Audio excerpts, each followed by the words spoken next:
The Ministry of Foreign Affairs has a simple message for Kiwis currently in Israel, Lebanon and Iran: leave now.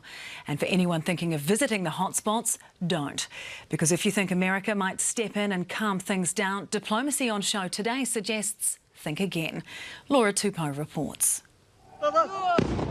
The latest escalation in the Middle East was top of the agenda at this afternoon's Vice President debate, the only time the two will meet to win over voters. If you were the final voice in the Situation Room, would you support or oppose a preemptive strike by Israel on Iran? Democratic candidate Tim Walz skirted around the question. What's fundamental here is that steady leadership is going to matter. Republican candidate J.D. Vance much more direct. It is up to Israel what they think they need to do to keep their country safe, and we should support our allies wherever they are when they're fighting the bad guys. And we know now that, yes, Israel's Iron Dome defended almost all 180 or so ballistic missiles fired at them from Iran.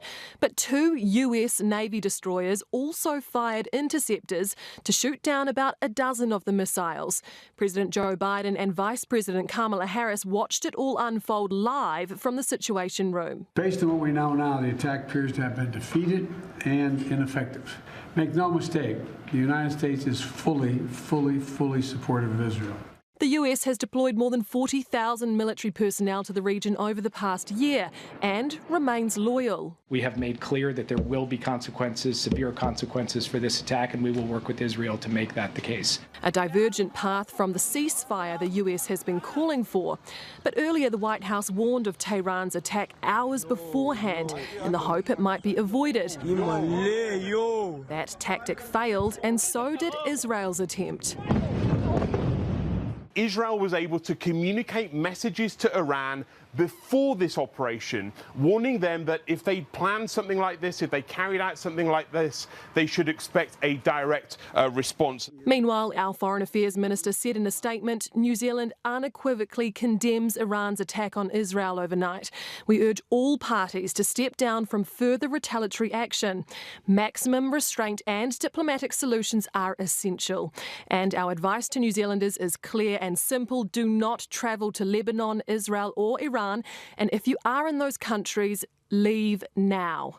There are 174 New Zealanders across Lebanon, Israel and Iran who have registered on MFAT's Safe Travel website. A ministry spokesperson confirmed there's a small number of citizens who want to leave Lebanon in the coming days, and a consular emergency response team is working on a way to do that. But for many in the Middle East, their future is uncertain. And while a growing number of innocent lives are taken, America's diplomacy, or lack of it, remains under a microscope for the world to see and comment on. ITV's veteran correspondent Robert Moore offering this scathing analysis. This is something of an epic failure for American mediation and diplomacy. Don't forget, for a year now they've been calling for de-escalation, yet they failed to avert the humanitarian catastrophe in Gaza, failed to stop Israel's invasion of Lebanon, and both in April and today failed to deter Iran from launching ballistic missiles. So, you know, in a very real sense, this is a country that expects and sees itself as the preeminent diplomatic power in the Middle East. So this is a sort of humbling, even humiliating moment, and a vivid illustration of the limits of American influence.